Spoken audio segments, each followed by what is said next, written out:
menuju ke arah Chow-nya di-deny dan Lui yang sempat kita lihat di match pertama 2 kali di-ban dan sekarang terbuka.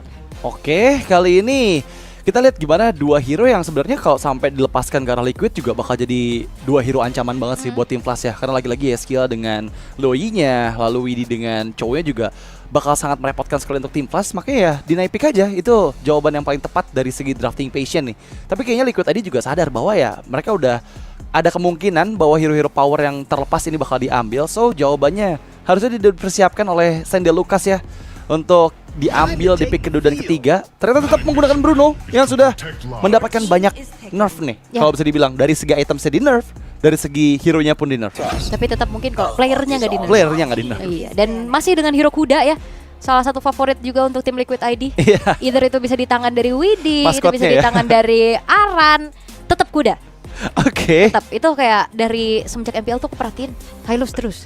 High loss terus tapi ya. Ya nggak masalah, kuat gitu loh. Bener, meskipun ya kalau aku sebagai pribadi ngelihatnya Aran kayaknya lebih cocok pakai hero-hero yang ngasih momentum sih. Kayak karena ya lagi-lagi Gatot ya. Iya, kayak Gatot, Benedetta-nya lah, atau bahkan badangnya lah zaman dulu gitu kan. Badang Rom bisa juga sekarang ya. sekarang tuh udah mulai banyak bermunculan ya. Cecilian dulu yang ditutup. Kayak hero-heronya Yasiel kan lebih ke yang artillery mage gitu kan. Bahkan kayak waktu kemarin ada strategi yang bagus banget aku ngeliat dari tim Liquid ID. Mereka membawa Novaria. Novaria Granger ya Novaria biasanya. Granger itu poke damage-nya bang. Ditembak Death Sonata, ditembak Astral Sphere. Ya kayak kita lagi lihat tuh, kena tembak 2 kali lagi. Meskipun notabene-nya Novaria kan sekarang udah bisa dibilang bukan hero tier S lagi kan. Iya udah karena ya out semenjak of meta bahkan. Bener, Astral Spheres-nya ini cuma 5 detik sekarang kan. Itu kan nggak terlalu selama pada saat sebelum di nerf gitu ya. Tapi ya lagi-lagi tim Flash mereka sadar bahwa Yehezkiel ini bisa jadi ancaman nih dengan hero-hero yang membatasi pergerakan dari fighter-fighter yang dipick oleh tim Flash. Makanya Xavier dan juga Cecilian yang dipilih oleh mereka. Jangan lupakan di saat Yehezkiel masih Sin, Farsha. Iya kan Farshanya dia tuh OP banget. Betul. Bahkan pertama kali dia naik MPL kan spam Farsha kan. Iya. Dengan Nixin-nya itu. Masalahnya kali ini banyak hero yang bisa menggagalkan Feather Eye Strike sih. Bener. Itu yang bakal jadi PR kalau misalnya sampai Farsha memang dipilih oleh Yehezkiel gitu ya. Mungkin jawaban lain yaitu Lilia mungkin yang sempat muncul juga dari Yehezkiel. Meskipun ya head to head dengan Loi akan sangat merepotkan ya dari segi jarak, soalnya Loi dengan duality-nya itu bakal ngerepotin banget. Tapi ya Moskov yang dipilih untuk Aonzo dari tim Flash Kamboja. Ya ini god lane yang cukup punya defensif lah ya. Kalau misalkan kena tabrak dari Joy-nya juga. Ya. Dan Farsha itu dia, walaupun memang banyak cancellation, tapi mungkin Farsha kayaknya power kan ya bagi Yehezkiel. Jadi ya nggak masalah harusnya. Dan kalau kita asumsikan bahwa high loss ini akan ada di tangan dari Aran, ini Khalid juga masih bisa dipilih loh, atau bahkan Gatot Kaca. Oke, dua hero yang memang masih bisa cukup fleksibel nih ya. Iya, karena butuh yang bisa buka vision gak sih ini sekarang minimal. Kayak jangan sampai Loi-nya leluasa menginjak ke area rumputan. Nah, itu dia. Gimana caranya ngebuat Loi ini akan sedikit terbatasi dari penggunaan diversionnya. Tapi ya, benar banget kata Hal tadi, Khalid yang dipilih untuk Widhi harusnya untuk bisa setidaknya menjadi bayang-bayang ngebuka semua bush yang ada dari tim Flash Kamboja agar diversion ini nggak akan berjalan mulus gitu ya dari teman-teman tim Flash. Gatot Kaca terlupakan ya kayaknya sekarang dari 3 game loh, belum ada loh. Bahkan kayak ini hero-hero kayak Farsha gitu kan bakal lumayan kesulitan juga ya untuk ketemu sama kayak Gatot, mau maju juga bisa kena tabrak. Walaupun memang ada adjustment dari Thunderbolt-nya kan. Betul. Tapi tetap momentumnya itu loh yang mungkin dicari. Tapi untuk last pick dari tim Flash Kamboja mereka butuh lagi sosok badan di depan harusnya ya. Kalau kita lihat Chow-nya kemungkinan bakal ada di Rom. Dan ternyata Lucas. Wow. Yang akhirnya muncul, Unleash the Beast. Yap. Dan ini adalah pilihan terakhir untuk tim Flash Kamboja ya, yang berarti menandakan bahwa akan ada di area XP nih untuk teman-teman dari tim Flash. Head to head dengan High Loss yang notabene-nya ya High Loss pasti akan lebih power untuk di awal-awal game, terutama untuk bisa ngasih pokekan damage, untuk bisa fast clear juga dibandingkan dengan Lucas yang memang masih butuh waktu nih untuk bisa cepat fast clear ya. Yap, tapi kayaknya untuk Lucas ini lumayan kesulitan sih sebenarnya ketemu sama Joy juga kan. Iya. Oke, kita akan lihat seperti apa eksekusi dari kedua belah tim ini. Lucas yang muncul perdana di hari ini, Oke. mampukah membawa adanya win rate yang positif? Atau kayak back to basic, hero-hero nyaman juga yang akhirnya dikeluarin sama tim Liquid ID akan membawa mereka terhadap kemenangan. Walaupun memang Varsha secara terlihat untuk draftnya banyak yang bisa memberikan dirinya cancellation. Tapi harusnya nggak masalah karena kita akan langsung saja melihat ini dia game yang pertama untuk match kedua di hari ini. Let's go. Ngomongin Lucas, memang mungkin di hari pertama kemarin ya, dari 4 kali muncul 3 kali kalah dan hanya 1 kali kemenangan aja dari total 4 game yang ada Lucasnya gitu. Dan kali ini kita akan lihat nih apakah Lucas bisa dieksekusikan dengan baik oleh ATM. Dan terlihat dari Favian masih cukup aman juga untuk harusnya head to head dengan Alpha. Menurut aku Joy masih ada di atas dari Alpha sih, dari rotasi awalnya. Rotasi ya, secara movement juga, farming speednya juga lumayan cepat pastinya. Apalagi ini udah hero pegangan banget lah ya. Untuk Favian dengan temporal range-nya juga yang dibawa.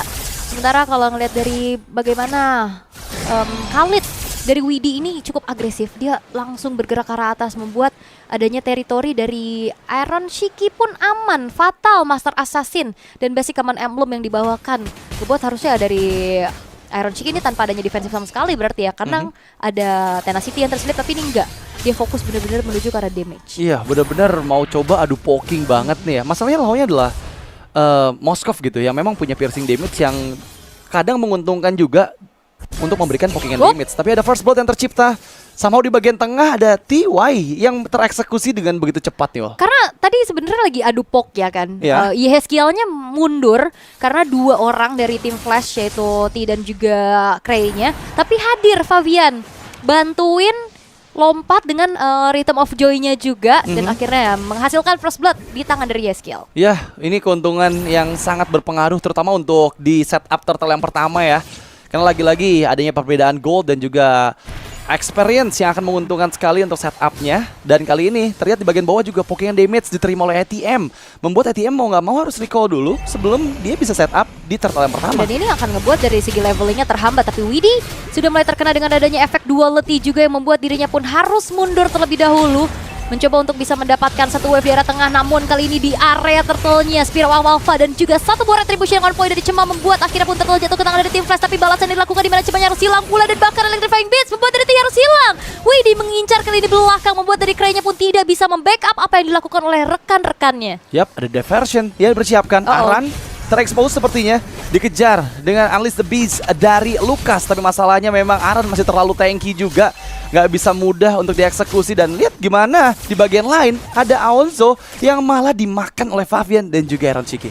Dan ini Favian aktif banget loh. Tadi dia bantu tengah, tapi lihat di arah bottom lane kali ini Yeheskiel harus terpaksa mundur terlebih dahulu karena ATM dengan Lucas yang masih terlalu tebal. Feeder Ice Strike terpaksa harus dikeluarkan juga, terpaksa mundur lagi. Tapi lihat bagaimana kali ini Glass Path Away yang dibentangkan membuat dari ATM pun harus mundur terlebih dahulu.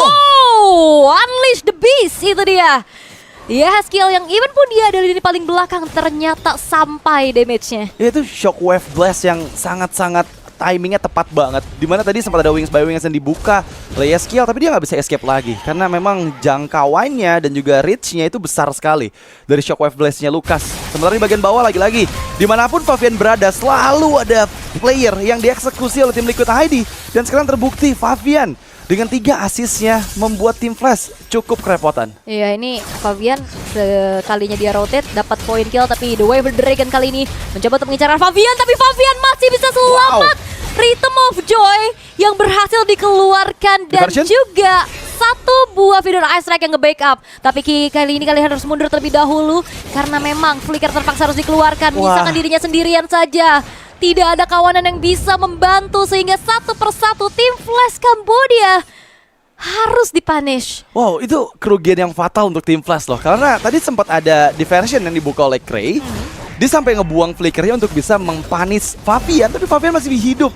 Dan dia bahkan membuahkan adanya 2 poin kill tambahan untuk tim Liquid ID. Di bagian lain, Fire Ice Strike yang dibuka oleh Yeheskiel memberikan teritori tambahan untuk Liquid ID agar lebih aman mendorong satu atau tertarik di bagian atas. ATM sudah mulai masuk dengan Unleash the Beast-nya, mencoba untuk mendapatkan flash combo dan juga flash tap-nya. Shockwave Blast dikeluarkan dan ya masih bisa ditahan semua damage-nya oleh Iron Shiki dan juga oleh Widi. Di sisi lain, ada turtle kedua yang di-secure oleh tim Liquid ID. Dan tim Flash gak dapat apa-apa berarti. Rotasi yang dilakukan ke arah top lane gak dapetin point kill, justru malah juga kehilangan objektif di area turtle-nya. Dan kontrol yang begitu baik dari tim Liquid ID di menit yang keempat. Hampir 4.000 perbedaan goldnya. Ini menandakan dari semua lininya pun unggul. Membuat dari tim Flash Cambodia nggak banyak yang bisa mereka lakukan. Pick off-nya juga sepertinya masih belum terlihat maksimal. Iya, ini menuju 1000 gold per menit loh, perbedaan dari kedua belah tim ya. Jadi menandakan bahwa dominasi memang dimainkan dengan sangat-sangat baik oleh Liquid ID. Terlihat di bagian atas, Raging Sandstorm, ATM, 1v2 situation mencoba untuk escape dengan Unleash the Beast, tapi masih masuk damage dari Aron Shiki. Backupan datang dan diversion bagian belakang, tapi membuka Glorious Pathway. Aran mencoba mengunci pergerakan dari Cray dan juga Cema, dan sepertinya 3 member hilang dari tim Flash Kamboja. Double dikantongi dan bahkan triple kill untuk Aron Shiki. Spear of Destruction yang dibuka nggak mau di follow up oleh Aon Zozo. Dan tetap ya, ini Bruno yang digunakan. Walaupun memang hero-nya mungkin yang udah jarang kita lihat, tapi tetap The Pilot Iris yang memang mencoba untuk langsung saja memberikan bagaimana kekuatan dari seorang Bruno. Lagi-lagi ITM kali ini harus mundur terlebih dahulu. Gak banyak yang bisa dilakukan. Favian mencoba untuk mencari step dari Rhythm of Joy-nya. Electrifying Beast diaktifkan, memang terlalu tebal sehingga tidak bisa ditumbangkan secara mudah kali ini karena memeluk juga ke dalam satu buah inner turret di top lane. Ya ini udah lebih dari 1000 gold per menit sih. 11 banding 1 bang. Iya, 7.000 di menit yang ke-6. Dan udah bebas banget untuk teman-teman dari tim Liquid ID menghancurkan semua objektif dari tim Flash gitu. Di bagian bawah juga akan dilepaskan antar turretnya. Hanya menyisakan 3 inner turret saja, tapi sepertinya dari Aron Shiki yang coba ditarget. Kalau diversion 3 player dari tim Flash Kamboja masih gagal. Bahkan masih ada Purify juga yang terbalut di tubuh dari Aron Shiki. Dia nggak perlu nge-trigger Purify-nya untuk bisa escape dari sergapan 3 member tim Flash Kamboja. Karena minimal Worldy itu punya defensive mechanism lah ya. Kayak ada efek knockback-nya. Terus juga kan dia punya tackle untuk mundur juga kan. Atau yang mau nabrak juga kan kalau kena tackle kan kena efek stun, mini stun gitu ya. Jadi harusnya dalam keadaan yang bahkan dari segi gapnya juga ini udah lumayan jauh ya. 6.200 loh gold yang dimiliki sama Aron Shiki. Jadi kayak tadi targeting yang memang sebenarnya udah bagus banget Aron Shiki yang bakal ditarget. Tapi kayak ada keraguan-raguan juga nih dari tim Flash Cambodia karena mereka mencoba untuk mengkalkulasikan kembali apakah damage-nya cukup, apakah akan dibalaskan. Itu bahaya soalnya. Kalau kita lihat dari gold leaderboardnya juga, yang jadi poin bahaya adalah ketika Cema ini goldnya under conditions di bawah dari Widi loh. Karena tadi Widi udah 3.200, Cemahnya masih di angka 2.800. Oke, di bagian atas ada follow up dengan Spear of Alpha, follow up yang begitu cepat ke Iron Shiki, tapi malah dibalaskan kembali dengan double kill dari Heskiel. Penyelamatan yang begitu gemilang. Di sisi lain Favian pun mendapatkan target ketiga, hanya menyisakan 2 player saja dari tim Flash Kamboja. Dan Heskiel ini bener-bener backupannya bagus banget loh. Itu Iron Shiki mau tumbang semuanya ditetesin dengan feeder Ice Strike. Sehingga bahkan dapetin 2 poin kill. Dan bahkan sekarang juga dari Malefic Gun-nya sudah selesai untuk Aron Shiki. Akan semakin terjaga lagi harusnya dari segi positioning-nya juga. Dan di menit yang ke-7 sekarang, pasif dari base turret di arah top lane pun sudah tertrigger. Bahaya sih nih. Ini masalahnya masih menuju menit ke-8 loh. Dari segi item build, udah ada. Item ketiga yang selesai tadi terakhir adalah Malefic Gun yang diamankan oleh Aron Shiki. Tapi masalahnya nggak cuma itu, karena Aron Shiki ini hampir aja menyentuh 1000 gold per menit loh. Dari dia sendirian aja. Tadi kan highest di hari ini 947 947 dari Erlan kan. Sekarang ini bisa lebih loh. Harusnya ya, karena ini masih berjalan juga untuk game pertama match kedua kita dengan hampir di angka 12.000 gold di menit yang ke-8. Sangat-sangat jauh sekali keuntungan dari tim Liquid ID. Dan bahkan ini Lord belum pun muncul. 3 base turret udah terekspos. Dan ini juga PR-nya Lui dalam keadaan under. Diversionnya jadi kayak nggak kepake gitu loh. Karena kalaupun maju untuk bisa melakukan kayak gambling gitu kayaknya susah dan bahaya banget sih. Dan lihat sekali tetes, dia harus mundur lagi, nggak bisa. Bahkan itu adalah roamer loh. Yang notabene adalah seorang tank. Kena 2 kali tetes saja dia udah kehilangan setengah dari HP-nya juga. Dan sekarang 13.000 perbedaan gold di menit menuju 9. Wow, itu jauh banget sih. Tapi ATM satu Electrifying Beats yang langsung mendapatkan 1 targetnya. Terkena The Way of Dragon, Favian terjebak memang, tapi sepertinya Favian gak bisa diselamatkan, ter-shutdown sudah dengan Spear of Alpha sebagai penutupan dari Cema. 30 detik waktu dari Favian untuk spawn kembali. Dan harusnya walaupun memang tiada Favian ya sang pemegang Retribution, tim Liquid ID dalam keadaan unggul banget kayak gini, mereka bakal tetap langsung eksekusi terhadap lordnya juga. Karena Widinya nyari informasi, jangan sampai nantinya Cray datang dengan diversion play dan akhirnya bisa melakukan steal terhadap Lord yang ternyata itu sih Aon Zozo. Spear of Destruction yang baru saja diantisipasi ternyata tepat sasaran, mencuri terhadap Lord. milik dari tim Liquid ID. Wow, tapi kali ini Aon Zozo dipaksa untuk mengeluarkan flicker defensifnya. ATM di sisi lain mengejar ke lini belakang dari Liquid ID. Dan memang menjadi kerugian yang begitu fatal ketika satu Spirit of Destruction yang sangat on point. Bahkan tadi aku lihat ada body block juga dari Aran, ada Yeskiel juga di sana, tapi semuanya bisa dilewati dengan momen yang begitu pas dari Aon Zozo. Karena chance-nya ada dua ya, kayak diversion play bisa langsung tabrak belakang, Bisa. atau ya itu global presence dari Spirit of Destruction. Oh no, Dan tapi nggak masalah, Lordnya juga udah hilang. langsung hilang juga, bahkan nggak berhasil untuk nyentuh ke arah turret juga. Dan kebetulan dari tim Liquid ID mereka masih bisa mempertahankan 9 turretnya dengan begitu flawless. Iya, memang cukup beresiko ya ketika nggak ada sosok jungler ketika inisiasi di Lord gitu, terutama untuk di objektif lah, entah itu Lord ataupun Turtle. Dan sekarang memang tim Plus masih dalam under conditions di mana mereka coba dipaksakan kembali untuk mundur. Spirit of Destruction dan dikeluarkan, dan lihat gimana momentum dari Widdy. Raging Sandstorm double kill untuk Favian dan looking for triple kill, bahkan Mania kembali kita saksikan. Bahkan Savage pertama Favian Acu berhasil mengantongi Savage di game pertama dengan begitu gemilang. Dan sangat-sangat luar biasa bagaimana tim Liquid ID mendominasi game pertama. Savage pun menjadi milik dari Favian. Diacak-acak sudah dan